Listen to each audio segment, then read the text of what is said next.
जय हिंद दोस्तों। वंदे मातरम।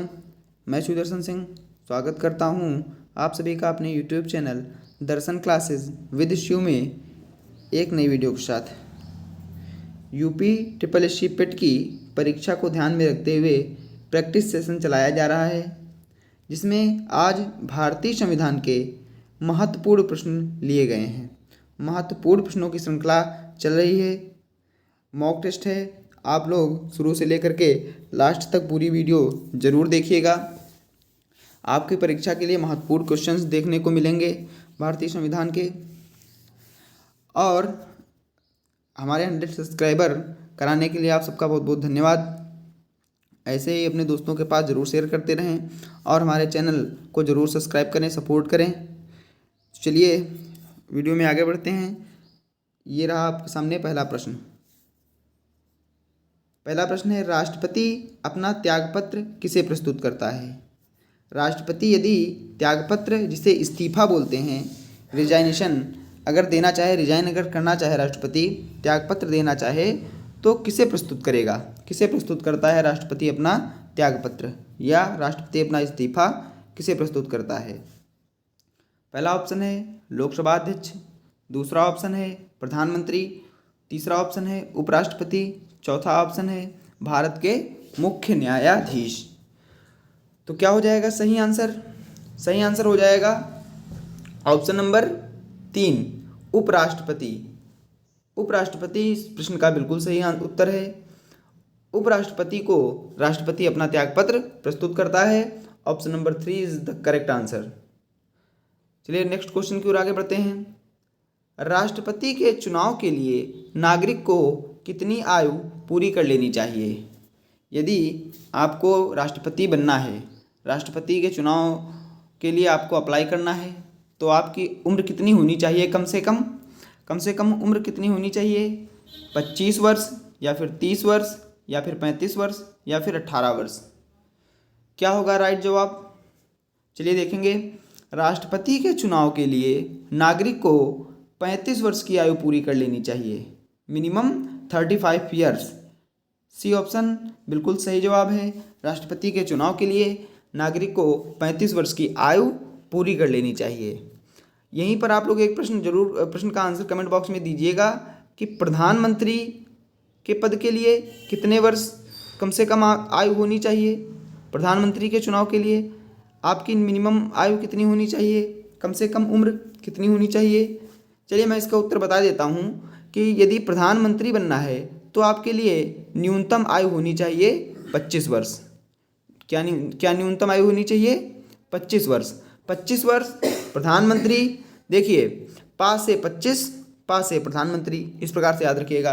प्रधानमंत्री के लिए न्यूनतम आयु 25 वर्ष और राष्ट्रपति के चुनाव के लिए 35 वर्ष मिनिमम, कम से कम उम्र। चलिए आई होप आप लोगों को दोनों क्वेश्चन समझ में आ गए होंगे। चलिए बढ़ते हैं नेक्स्ट क्वेश्चन की तरफ।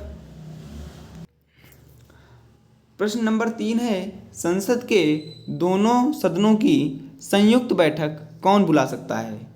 जो संसद के दोनों सदन हैं, कौन कौन से दोनों सदन हैं संसद के? राज्यसभा और लोकसभा। राज्यसभा एक सदन है और एक सदन है लोकसभा। तो इन दोनों सदनों की संयुक्त बैठक कौन बुला सकता है? बताइएगा सही जवाब क्या होगा। और एक बात, राज्यसभा को उच्च सदन बोलते हैं, लोकसभा को निम्न सदन बोला जाता है। ये क्वेश्चन बहुत पूछा जाता है, इनको याद रखिएगा। राज्यसभा को उच्च सदन बोलते हैं और लोकसभा को निम्न सदन बोला जाता है। तो संसद के जो ये दोनों सदन हैं, इनकी संयुक्त बैठक कौन बुला सकता है? क्या होगा सही जवाब? पहला ऑप्शन है राष्ट्रपति, दूसरा ऑप्शन है प्रधानमंत्री, तीसरा ऑप्शन है लोकसभा अध्यक्ष, चौथा ऑप्शन है उपराष्ट्रपति। तो सही जवाब हमारा क्या हो जाएगा? ऑप्शन नंबर 1 बिल्कुल सही जवाब है। राष्ट्रपति संसद के दोनों सदनों की संयुक्त बैठक बुला सकता है। ऑप्शन नंबर 1 बिल्कुल करेक्ट आंसर हो जाएगा। राष्ट्रपति संसद के दोनों सदनों की संयुक्त बैठक बुला सकता है। चलिए बढ़ते हैं नेक्स्ट क्वेश्चन की तरफ। संसद के किसी सदन के 2 सत्रों के बीच अंतराल किससे अधिक नहीं होना चाहिए?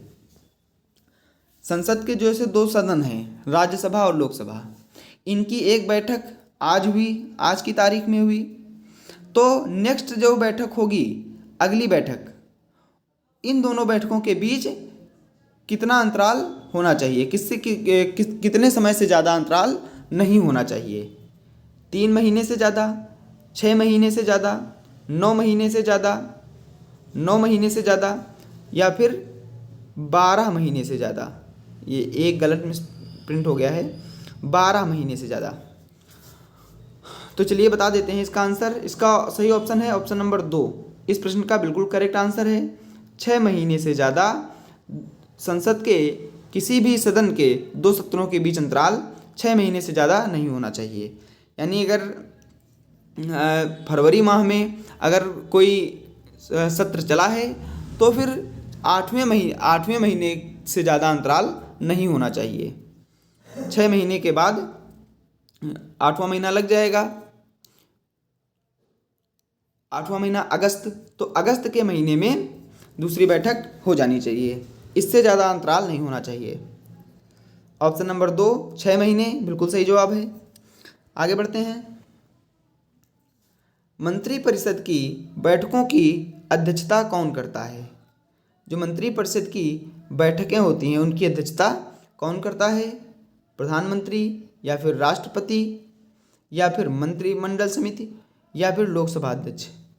सही जवाब हमारा क्या होगा? जो मंत्रिपरिषद है, मंत्रिपरिषद की बैठकों की अध्यक्षता कौन करेगा? प्रधानमंत्री करता है। ऑप्शन नंबर 1 बिल्कुल सही जवाब है। मंत्रिपरिषद की बैठकों की अध्यक्षता प्रधानमंत्री करता है। ऑप्शन नंबर 1 सही जवाब है।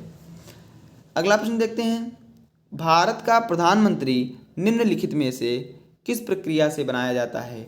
इम्पॉर्टेंट क्वेश्चन है, इसको याद रखिएगा कि जो भारत का प्रधानमंत्री है वो निम्नलिखित किस प्रक्रिया से बनाया जाता है? पहला ऑप्शन है निर्वाचन की प्रक्रिया से, दूसरा ऑप्शन है नियुक्ति की प्रक्रिया से, तीसरा ऑप्शन है मनोनयन की प्रक्रिया से, चौथा ऑप्शन है चयन की प्रक्रिया से। तो किस प्रक्रिया के द्वारा भारत का प्रधानमंत्री बनाया जाता है? आप लोगों के माइंड में आ रहा होगा कि निर्वाचन की प्रक्रिया से, लेकिन ये बिल्कुल गलत जवाब हो जाएगा। प्रधानमंत्री निर्वाचन की प्रक्रिया से नहीं बनाया जाता है, बल्कि सही जवाब हो जाएगा नियुक्ति। ऑप्शन नंबर 2 बिल्कुल सही जवाब है। प्रधानमंत्री नियुक्त किया जाता है, ना कि निर्वाचित किया जाता है, और प्रधानमंत्री की नियुक्ति राष्ट्रपति के द्वारा की जाती है। जो प्रधानमंत्री बनाया जाता है वो राष्ट्रपति के द्वारा नियुक्त किया जाता है। निर्वाचन पार्टी का होता है, किस पार्टी का प्रधानमंत्री बनेगा इसका निर्वाचन तो होता है, लेकिन प्रधानमंत्री कौन बनेगा इसका निर्वाचन नहीं होता है। ये नियुक्ति होती है राष्ट्रपति के द्वारा। चलिए, आई होप आप लोगों को क्वेश्चन समझ में आ रहे होंगे। नेक्स्ट क्वेश्चन की ओर बढ़ते हैं। निम्नलिखित में से कौन सा अनुच्छेद भारत के प्रधानमंत्री की नियुक्ति से संबंधित है? देखिए, इस प्रश्न में भी नियुक्ति शब्द आया है। नियुक्ति शब्द इस प्रश्न में भी आया है कि प्रधानमंत्री की जो नियुक्ति है वो किस अनुच्छेद से संबंधित है। तो नियुक्ति होती है प्रधानमंत्री की, तो प्रधानमंत्री की नियुक्ति से कौन सा अनुच्छेद संबंधित है?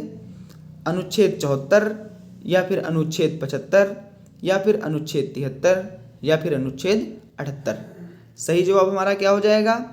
ऑप्शन नंबर 2 बिल्कुल सही जवाब हो जाएगा। अनुच्छेद 75 के द्वारा जो है प्रधानमंत्री की नियुक्ति की जाती है। तो प्रधानमंत्री की नियुक्ति से अनुच्छेद 75 संबंधित है। ऑप्शन नंबर 2 एकदम सही जवाब हो जाएगा। अगला क्वेश्चन है, राष्ट्रीय एकता परिषद का अध्यक्ष कौन है? राष्ट्रीय एकता परिषद जो है इसका अध्यक्ष कौन है?